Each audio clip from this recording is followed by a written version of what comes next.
Alright, hello everybody. I'm gonna eat a cup trough, have some coffee too.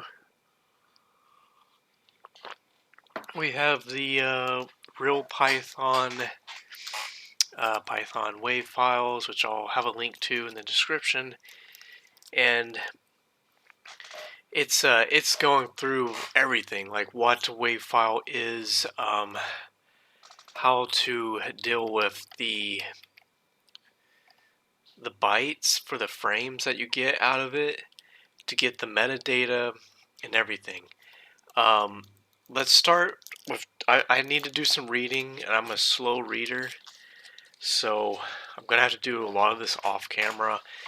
But what I want to do is I do want to build the coding part with you, and I also, well, first of all, we need to make the wave files, which should be pretty easy using Audacity.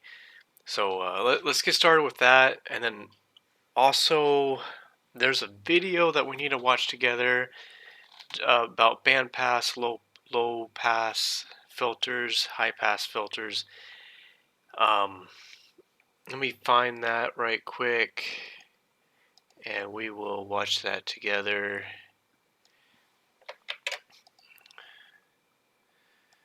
It's a good way to start off the classroom. Run a video and talk about it. Okay. Let me play this. Oh, it's already finished. A low-pass filter, also referred to as high cut, allows all frequencies below the cutoff frequency to pass and attenuates the level of the frequencies above it. A high-pass filter, also referred to as low cut, does exactly the opposite. It allows all frequencies above the cutoff frequency to pass and attenuates the frequencies below it. A bandpass filter is like a low-pass and a high-pass filter combined together around the same cutoff frequency. That's what we have. This guy. It allows the frequencies around its cutoff frequency to pass and attenuates frequencies both above it and below it. A band stop or band rejection filter is the opposite of a bandpass filter. It attenuates the frequencies around its cutoff frequency and lets all other frequencies above it and below it pass. A very aggressive bandstop filter is also referred to as a notch filter.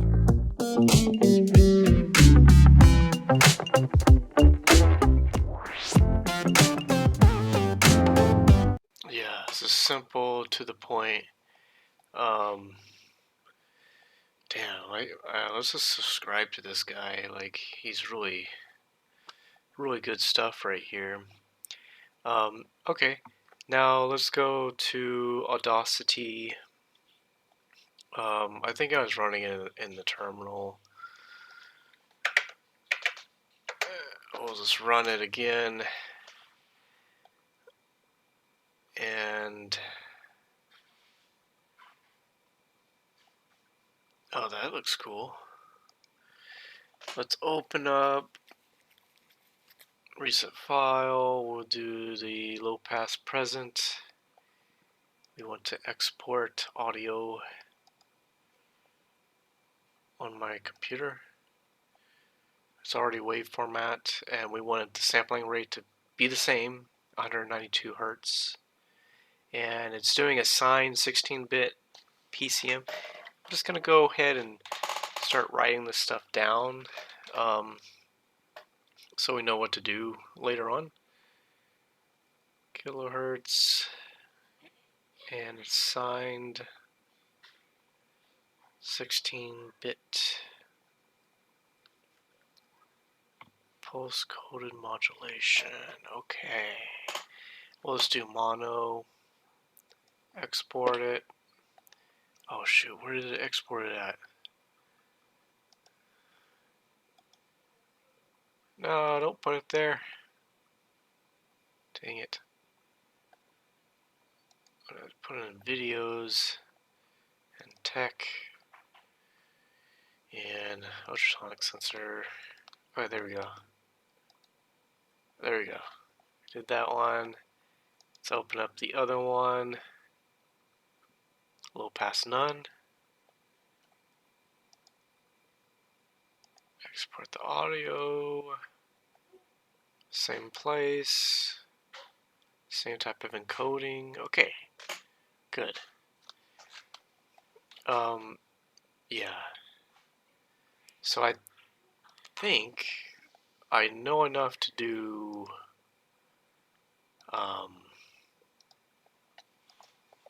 something at least. Let's just go. We're just going to use the terminal right here. Going to go into my area that I made, videos, tech. Ultrasonic sensor. Okay. Okay, here we go. And I guess we will use the NumPy for this. So let's just go ahead and we'll do a source, or we need to make it first. We'll do a Python 3/m for module, VNV, get that ready, our virtual environment. We're going to source into it and activate. Yeah, if you got Windows, you're going to do something different. You'll do like a dot slash. I'm assuming you're just doing a PowerShell, and then you'll do your VNV, but inside there's going to be something called scripts, and then activate.ps1. And you should be able to do tab completion to do that. That's the Windows method. Man, running Python on Windows. Okay. So we do that. I'm just gonna do Vim. You can do Nano if you want, and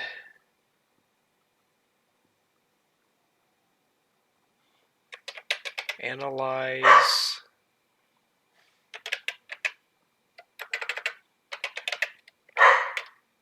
I don't know how to spell analyze. Screw it. Analyze wave. Okay. I'd insert, and we have our resource.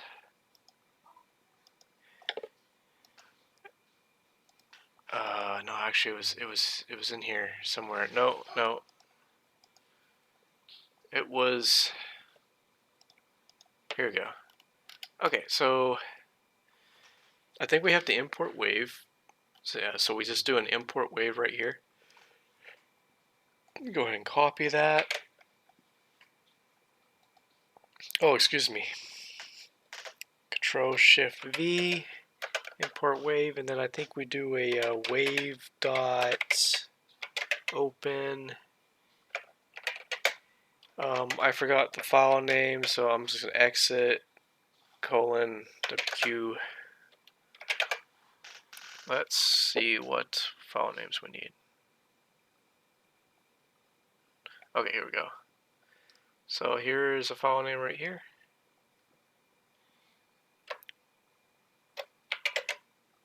Copy that, go back into Vim. Okay, wave with open. And I'm assuming, let's do it like this. So we'll have the no low pass and low pass.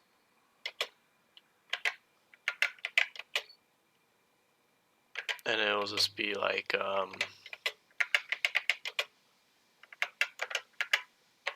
import OS. Yeah, I have to do it like this. It's weird. OS dot path dot join OS dot get CWD, and then a comma, and then we'll have our file name in here, which is this one, dot wave. Okay, you could probably just make it a string directly, like this. It's present, but I'm going to choose to do it like this.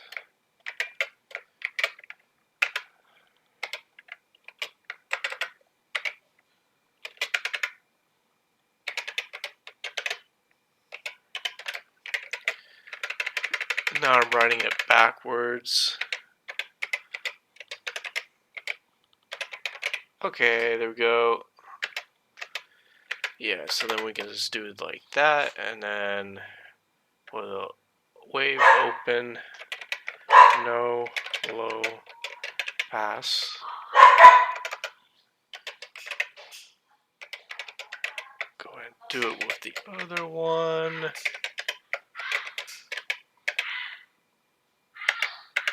And I'm assuming it's like that. It's like a write. I'm assuming it's kind of like read as F, and then you do stuff here. I'm assuming that's how it works. But I just started reading the tutorial from Real Python, so I have no idea. Let's do escape. Let's go continue looking at it.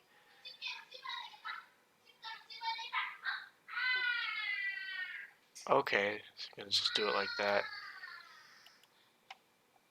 Okay, get parameters. Oh, got an itch right here. Read frame rates. Whoa, whoa. Yeah, I'm just gonna go grab these right here. I'm gonna grab these, and we're gonna go back. Yeah, then also I forgot to put the WEF. It's very important, so it automatically closes. Oh, and I want to see. Oh, okay, so we just do wave open and just the file name. No read, no write, none of that. Yeah, completely first time doing this, so I have no idea what I'm doing. Yeah, so for Vim X, we'll delete a single character.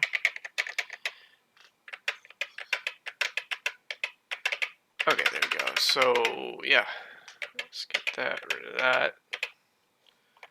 I to insert. Okay, we're gonna do this.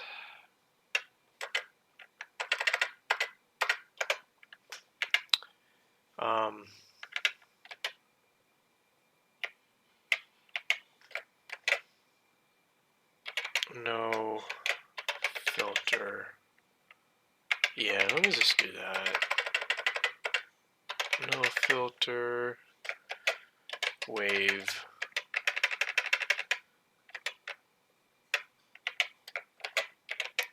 This is changing the way I do it here, my convention.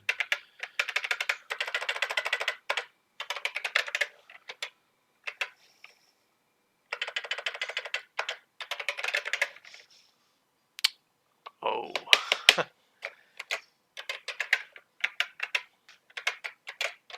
Put the wave on there. Okay.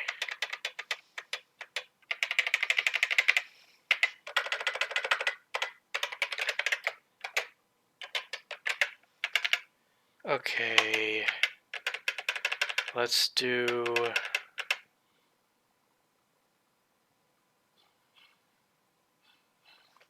It's double Y. And then uppercase P. Yep. Double Y, uppercase P. And then DD to cut that. Okay, and then the last thing I want to do O for new line. Let's just print this stuff out. Oh yeah, and I forgot to do this. Oops.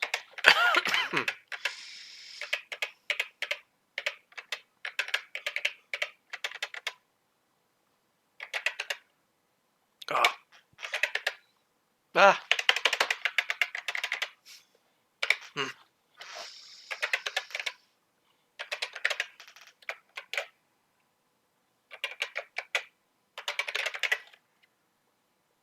So we'll do these two.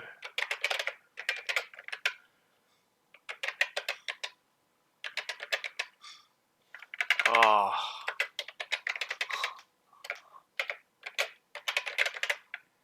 Okay. Print. Do a length of frames. Oh. Yeah, I'm gonna make a lot of spelling mistakes.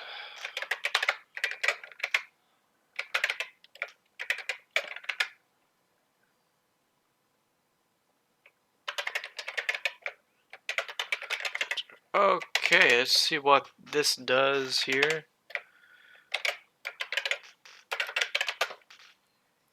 If we do a Python and what do we call our script? Analyze. That's definitely misspelled. Oh well. Wave file is not defined. Let me see. Wave file. Oh, I see. Oops. That's what happens when you just blindly copy things. Yes.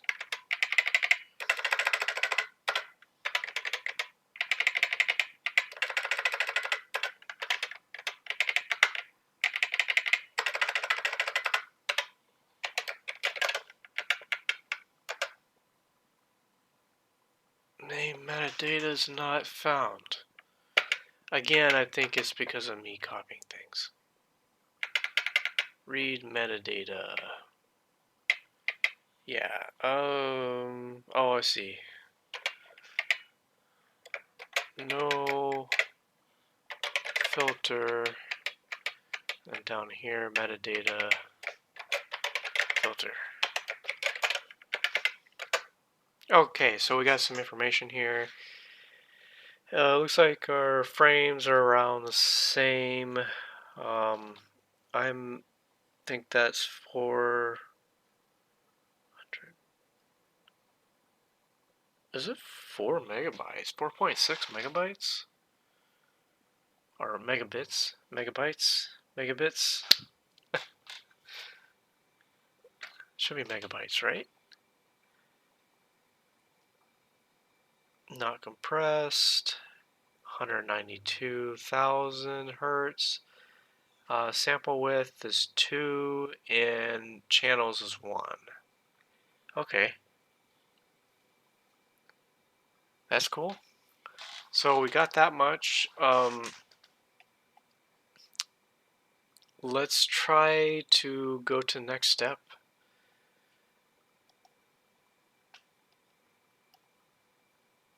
We're going to try. So it's a big long binary file. Import array. Now I'm not for sure what the H here is for array.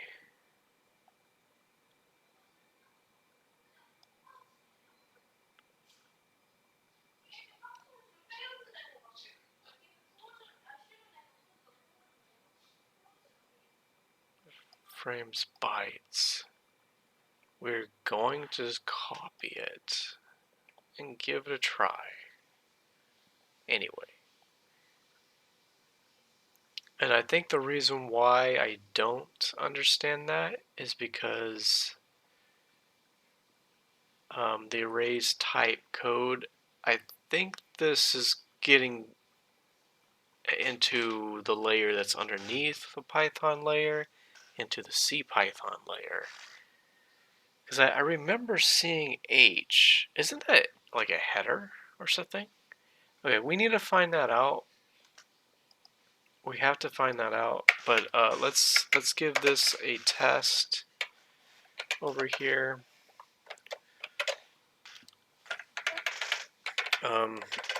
Import array. Oh, let's bring that up here.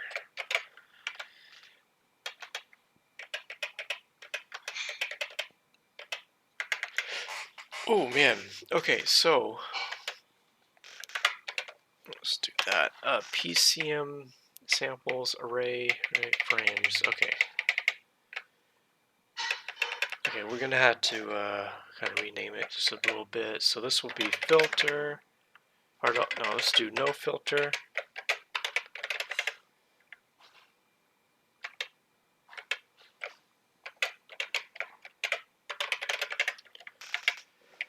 Let's just work with no filter for now.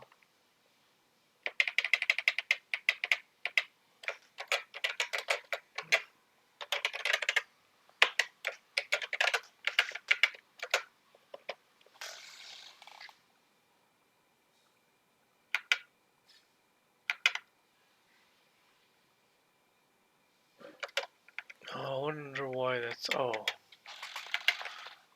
I see. So I need to have a print statement here. There we go. And then we need to get rid of this.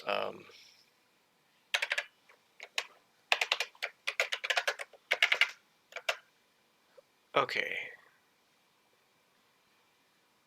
I see.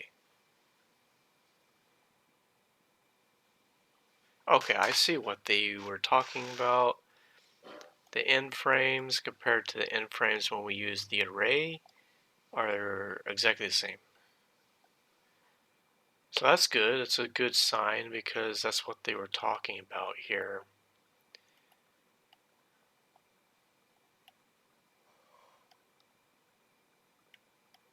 I'm gonna ignore the struct for now. Let's try to do the this right here, and see what happens. We need to import numpy, so do a pip install numpy. Let that install.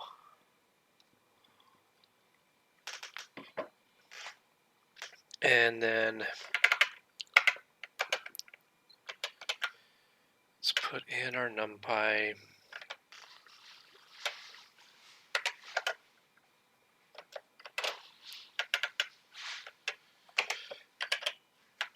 Put that up here.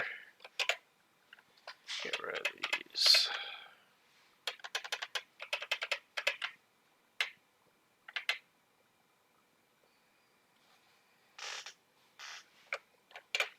Oh, oops.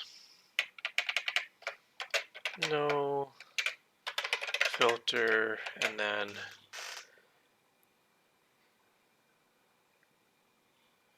let's do MP for numpy. Put this in there. No filter. D type H. And then it was talking about the arrow right there is the flow of the information. Either it's little Eden or big Eden. I don't want to get too much into that, but a lot of computers and operating systems and whatnot, they will actually, instead of reading the code from least significant bit, like from the right side, and then all the way to the left side, like a 8 bits right here, and it starts over here, it will go the other way. So I think I might be wrong about this, but in networking, it's little Eden is the way to go.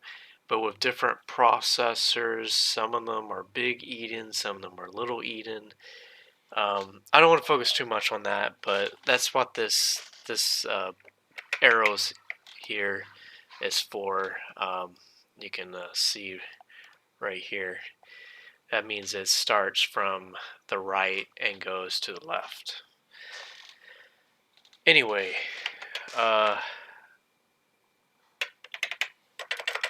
normalized amplitudes.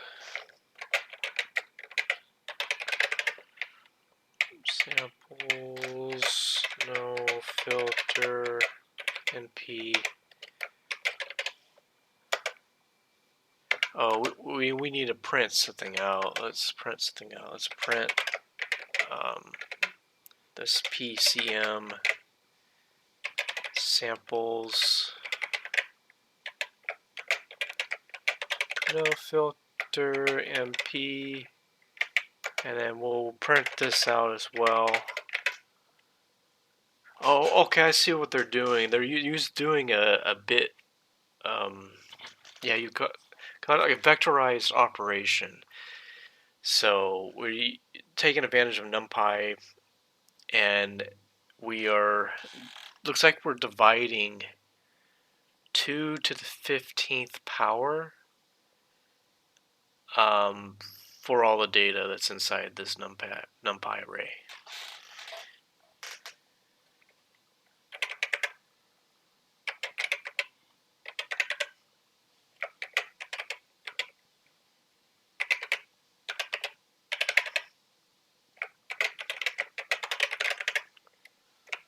Okay, let's see what happens now. Alright, so now we got a nice NumPy array, which is pretty cool.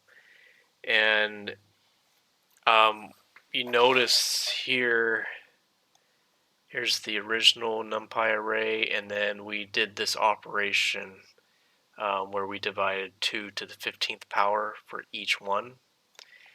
So that's cool. And it also looks like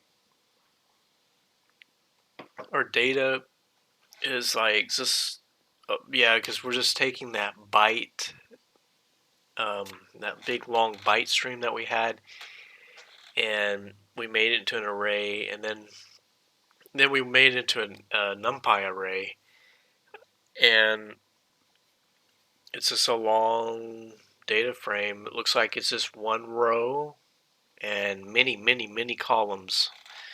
Okay, we are at a buffet right now, and we have a task that we need to do. So for now, we need to choose what we want to eat. So let's go to this menu over here. Make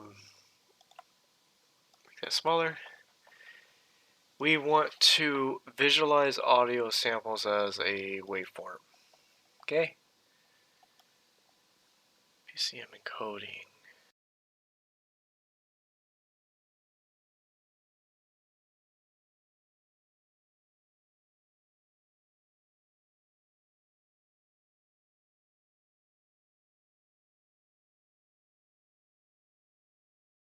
Let's just work on getting it plotted like this first. And looks like we'll need the wave reader library and the plot lib. What happens?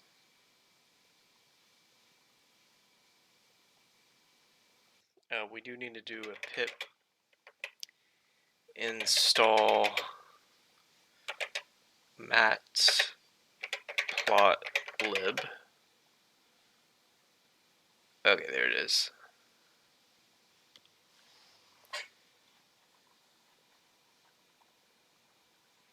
The analyze thing, this one.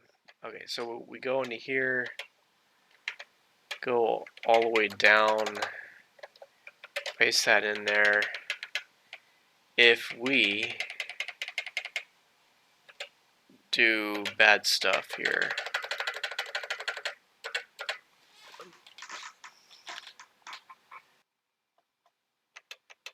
okay, I see. Yeah, so I think all we need to do,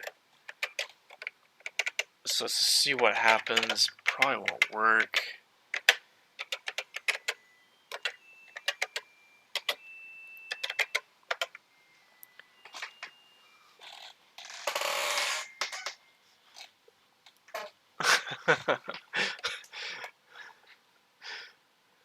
Okay, yeah, okay, it works. That's what we wanted. So, okay. With this, okay, we already have what we need right here. What we need to do is we need to do what is, I believe, called a histogram. And we need to have bins. And the bins are going to be for the frequency. That's the part we need to find out, okay? So I'm going to find how to do that. Okay, so I did want to share this. So now I got them all plotted side by side. And we can see like the one that doesn't have the filter. It's not labeled yet, but we definitely see like this one on the right has no filter whatsoever. Look at that. And then the one on the left is filtered, right? So that's cool. That's pretty cool. Okay, I just found something. Let me just see if this works. There's a thing called phase spectrum. I mean, if this works, then damn. That's gonna be cool. Uh,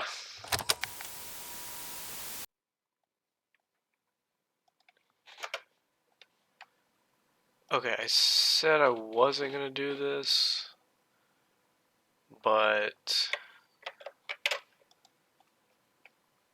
it just doesn't make sense not to use this. Let's see what Claude AI has to say about this. So, I want to plot the frequency analysis graph for a wave file.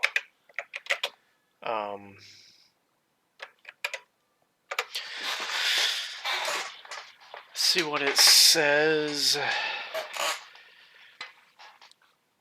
So my code does the raw time domain waveform in a phase spectrum.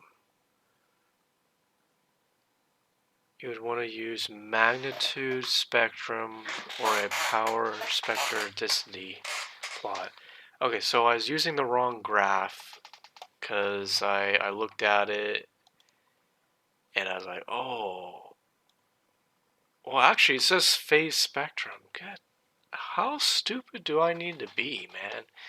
It says phase spectrum right there. This is for the phase, not the frequency. Okay, that makes sense. So with that, okay, so let's just take the beginning of what it says here.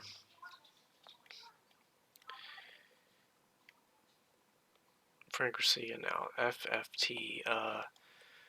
Fourier transform.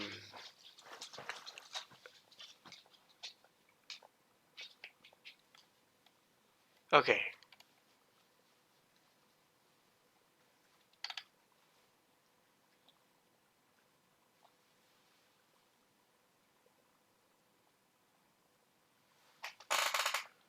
Oh, I thought it said it used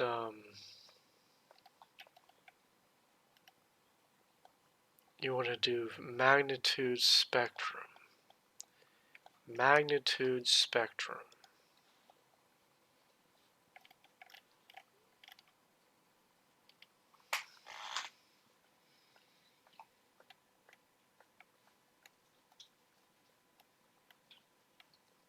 Here's magnitude spectrum here. So if we try magnitude spectrum, just see what happens.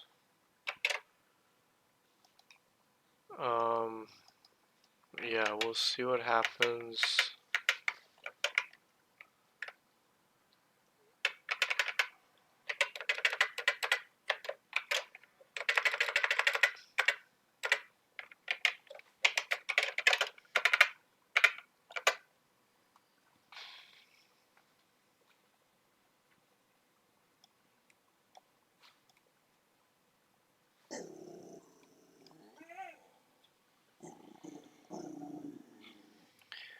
seems like it just completely ignores that. Why does it ignore me? Let's get rid of this. So I think I'm missing something very important. And we saw it kind of in the code. The reason why this is not working, well, we already kind of saw the output here. We need to have this FFT frequency spectrum. So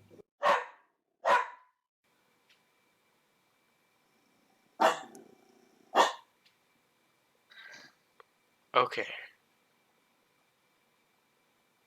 Okay, wait a sec. So there's a core concept that we have no idea about.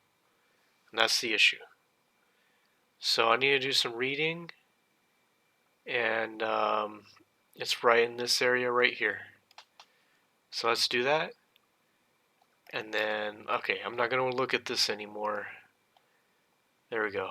I'm not looking at it. Okay. But this is the right one to use. Let's see what we need to do here. Okay. Okay, let me show you what I did.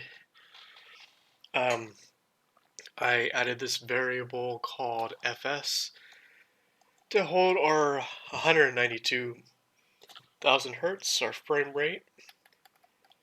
Made a section for fast Fourier transform, and I did the magnitudes of the filtered version.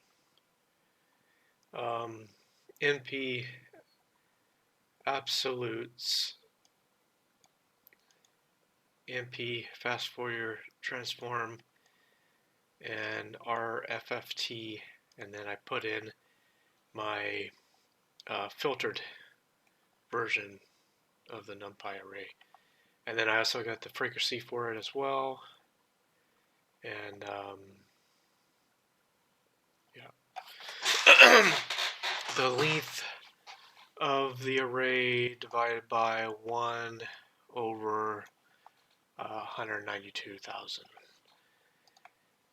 Doing this, and then I did POT plot, and then put the frequency in, and then put the magnitudes in. And just go ahead and we go ahead and do that for the for this one. We'll do 2. Oh, actually, I need to do all this as well.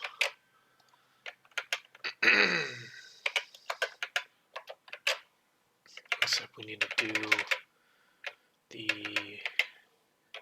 no filter.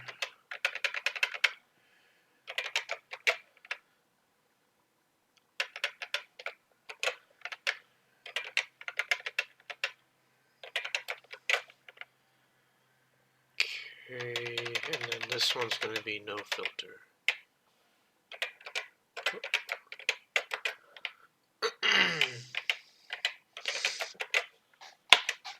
Okay, so let me show you why it wasn't working.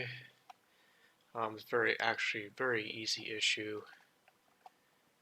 Okay, so yeah, right here. I don't know why I didn't do the other ones. Oh, I think I know why. Okay, well, we'll fix that one. I'm actually overwriting my tables.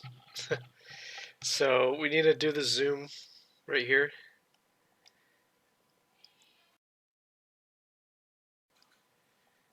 And check that out. It works. We're going to fix this up some more. But I need to take Cooper out for a walk right now. Alright, welcome. Let's do what we're doing. We just need to do an X limit and a Y limit, I believe. We'll just focus on the X for now. Also, I want to point out that we need to make these guys right here. So I'm gonna rename all this stuff to make it easier. Let's do.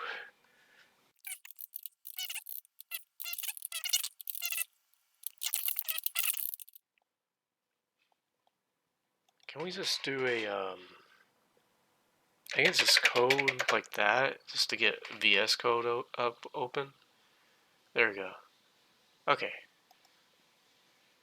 Okay, so what we want to do. Oh, we can actually listen to it. Okay, it's working. Okay, that's cool. Okay. This guy. Okay.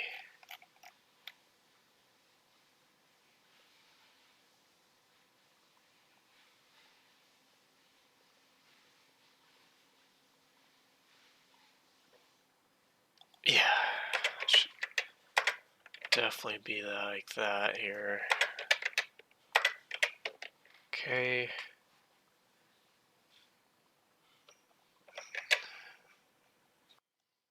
Yeah, I guess we should have that.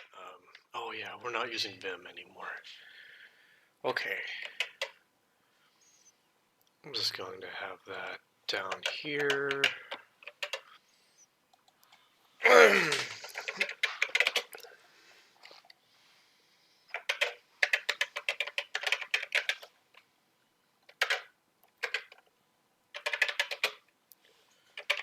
Build graph. And we're going to have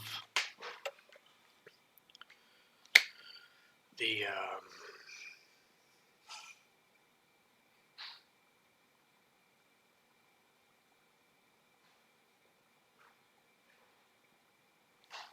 yeah, I guess the input data. Oh, I think that's input data, and then I guess we need a title, and we need a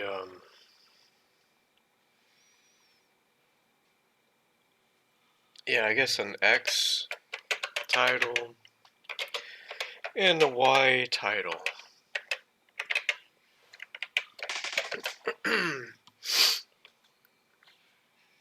So it's gonna have be fig and AX equal PLT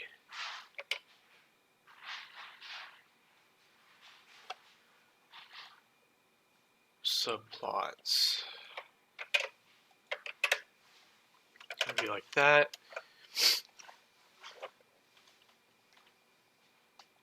So we defined it, and then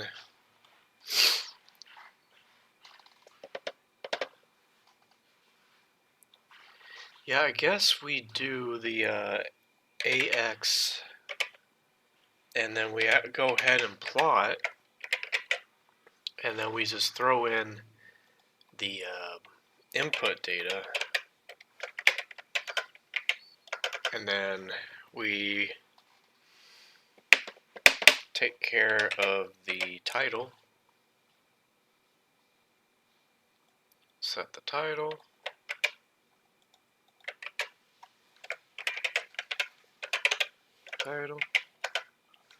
AX, and then set the oh man, set the Y label, and AX set the X label, Y label. Oh, Y title.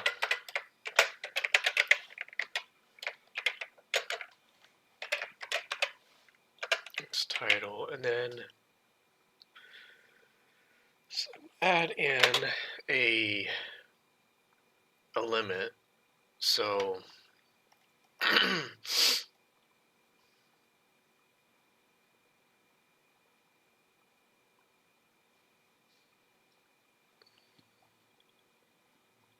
Oh man, will this be like a tuple? An x limit tuple, and it'll be equal to none as default. Then if x limit tuple, then we'll do the ax set x lim.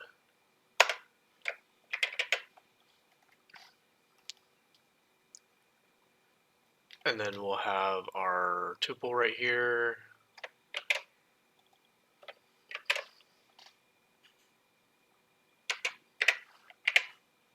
First one, and then our second variable inside. And I think that would be good. And we want to return the fig ax. Okay, let's try to do this. Let's see if this works. So graphs for time domain subplots. I'm just gonna do this.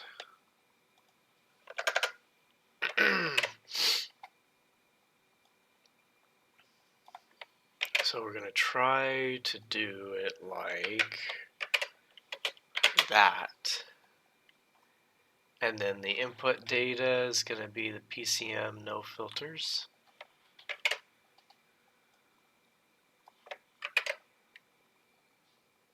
And the title.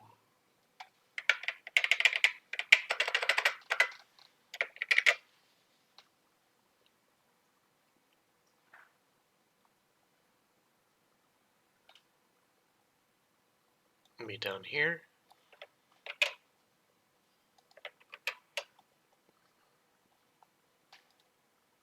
Time for the X.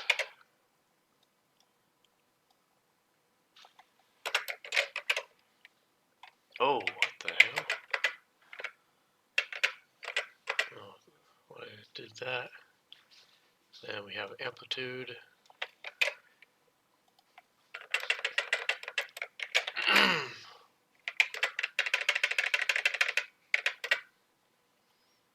And then, yeah, that'll be none. That'll be none. Yeah, we don't even have to worry about that then. Okay. So we got that.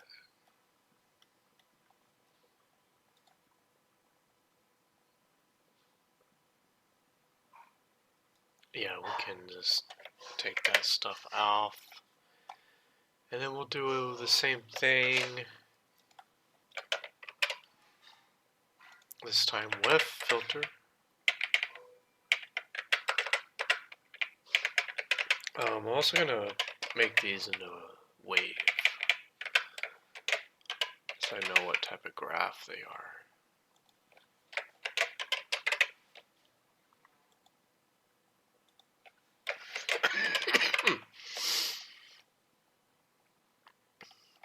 No filter and filter.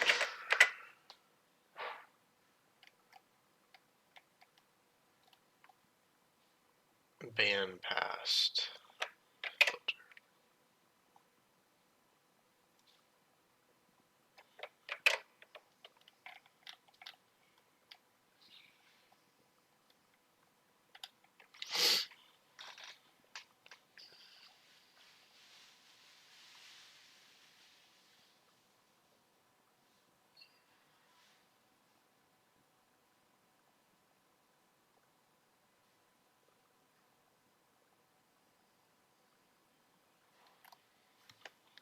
Alright. We got those, and then the next thing to do is try that with the other one. I'm gonna go ahead and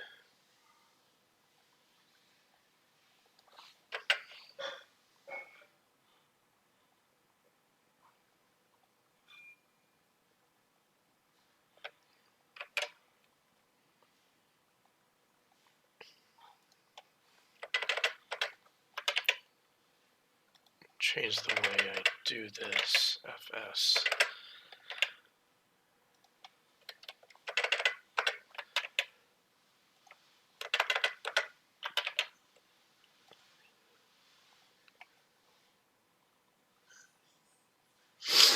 Oh man.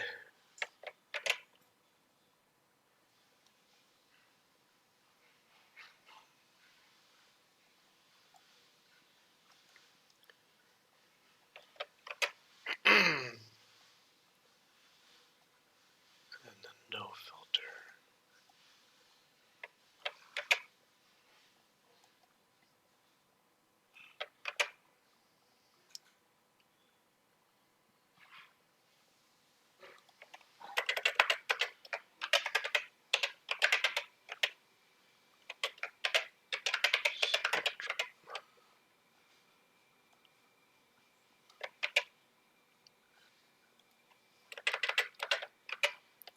Okay.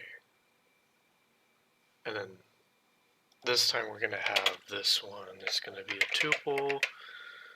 We're going to have 0 and 125,000.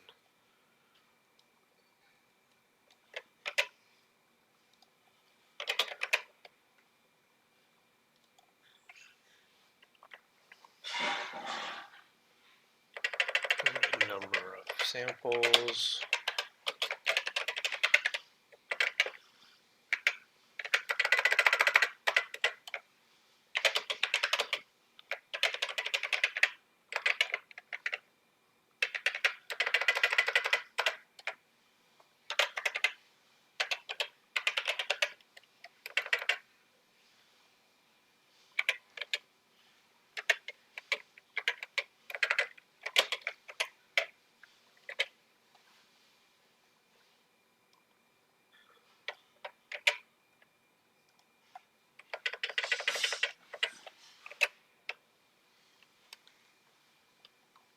Okay.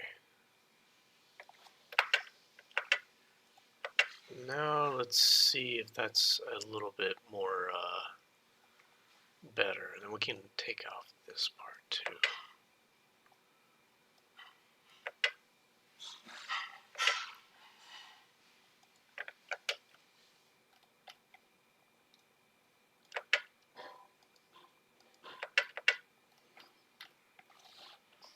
Okay. And we can also put our terminal down here. Whoa, what's going on? I can't click anything. That's weird.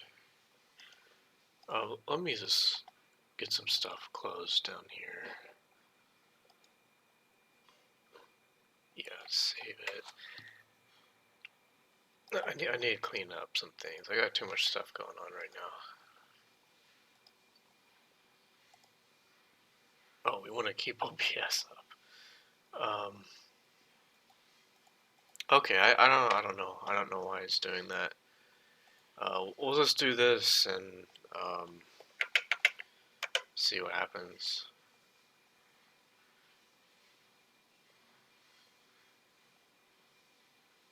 Oh, good. It works. I was expecting it not to work. Okay, here's no filter wave. Here's the filter wave. No filter, frequency spectrum, and bandpass filters.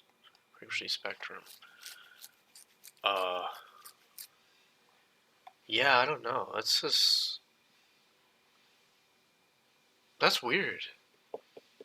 Like, I had to get something messed up here. Like, something's wrong. I'm gonna find out what the hell's going on. Because the frequency spectrum just doesn't make any sense. It really doesn't. I think I'm using the wrong data or something. Because this goes all the way up to... This has no filter. This has no filter right here. This has a filter. Yeah, I don't know. Okay, let me go look at this. Okay, I took a screenshot and I sent to Gemini, and I didn't notice that the y-axis was like 10 to the 6th power, and then this is like 10 to the 9th power. So we need to make sure the y-axis is the same between these two. And it's possible I may have switched it, but I mean with this y-axis, that would do it, wouldn't it? So let's do a let's add this on there, a y limit tuple, and there will also be none by default. And we'll kind of do the same thing here. If y limit tuple set the y limit tuple like that. And then we'll just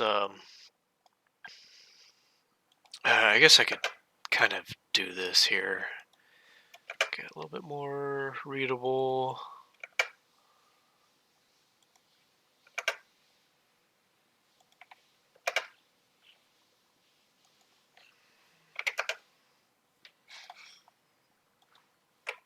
Okay.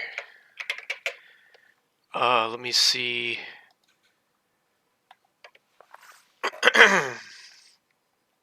So 0 to 1 to, okay. We'll do it like this here, what Gemini suggested.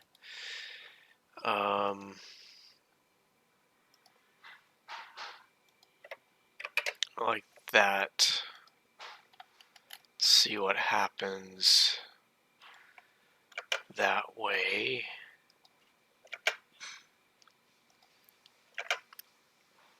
I don't like doing this in Python because it's space delimited. Hopefully I don't get an error or anything. Okay, let's close these down.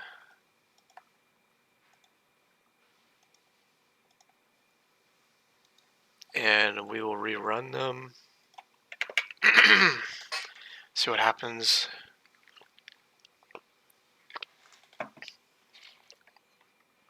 Okay, here's the no filter. There's a bandpass filter. No filter, that's, oh, there we go. Bandpass filter. Oh, yes, it's working. This is exactly what we need to see. Okay, this is exactly what we want to see here. It looks way better. So this is what I expected, and I expect if I move this, wow.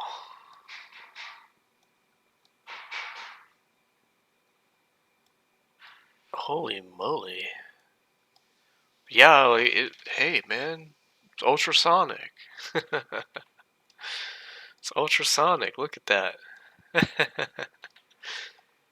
But yeah, most of our, I mean, it's not. Most of our frequencies, most of our samples are right here in between 0 and around 3,000 hertz.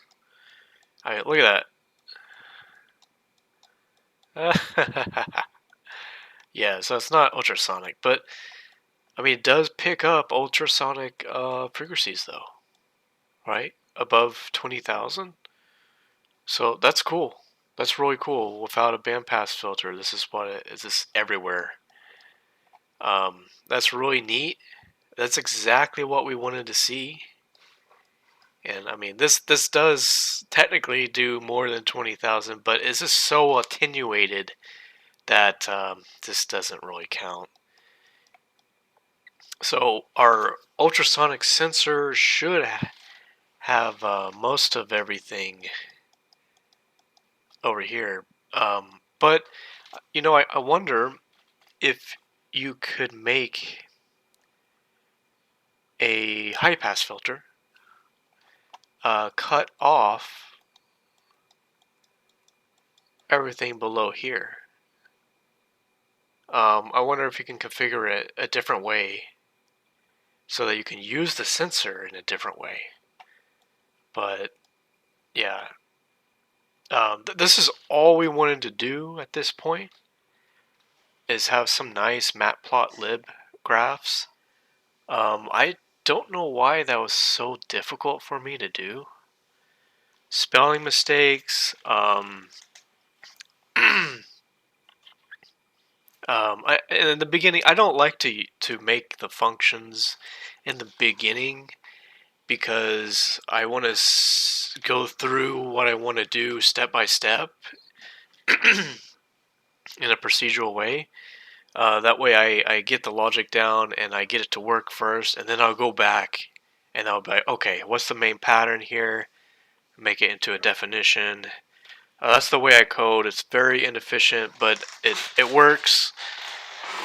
And it's also like I just don't do this every day, right? Like, this is kind of a little bit new to me, even though I was doing a little bit of this at my job, but it was just a very tiny amount. Now I want to get more into it and do some more data analysis, do some more digital signal processing. I believe that we we were in a cloud bubble before, like software, cloud, and it's possible maybe the AI is also very similar. Maybe we're in an AI bubble too. But I really believe that because because of AI and because of a change in policy, and I look at it as a very positive thing, because I mean before, it just we were just living in a bubble without any like physical real production, right? That's the way I felt, and now we're going back to the physical world. You know, everything is going back to the physical world. So I think it's very important to make a connection between like the physical hardware and the software. And it's also because of AI too. In order to support AI, you need to have a huge physical empire of data centers, power, and gas infrastructure, and nuclear facilities. You need all the electricity you can get. You need all the cooling and HVAC stuff that you can get. Um, you need tons of physical infrastructure, right? So there's that part, but there's also the part where there's a lot of things that you cannot use AI yet because you actually need robotics. And so I think robotics is the next thing. It's going to be huge. Robotics and AI put together. So this is why I want to move back. I want to go and learn about like the electronics and the hardware, and then how do we connect it with the computer? How do we look at the data? How do we interpret it? And if can we do some more stuff to it? That's what I believe the economy and technology is going for. And then haven't even haven't even talked about space. I mean, that stuff's gonna be huge, absolutely huge. It's a bright future, it's a really bright future. But we're going through some growing pains right now, so hang in there. And yeah, take a look at digital signal analysis. I think it's very useful. Um, with that, I'm happy with the progress right now. It doesn't look like a lot of progress, but it is a lot of progress. We've just modified a electrical circuit by removing a component, and we saw how that changed the data That's really cool. So good job if you followed along or if you did something similar. Um, yeah, the next video, I think I will try to get the ultrasonic MEMS microphone in place, and I'm going to try to replace these speakers, or not speakers, these microphones with the ultrasonic MEMS microphones. And then, I guess, power it on, test it again, look at the data. Also, another thing I can do before I do that is, I was speaking into these microphones with my voice. The source was something that was making a human voice range of frequency. What if I put this near some type of computer or something that's making a higher frequency noise, or something that's emitting some type of radiation, not nuclear radiation, but like a EM, electromagnetic radiation, and see if I can pick up higher frequencies with this? Because obviously, I mean, there is a clear reason why our frequencies mostly 0 to 3000 hertz is because the source of that frequency came from my throat, and this my this creates that type of frequency, right? So if I were to use a different source of data, our graph might look completely different. If that's the case, then we might be able to get away with just using these, you know. So that's what we'll do next. I think that's what we'll do next. We'll record something else. I want to record a car engine, of course, because I love cars. I want to record a computer. So that's it. Have a nice day, and we're finished for now.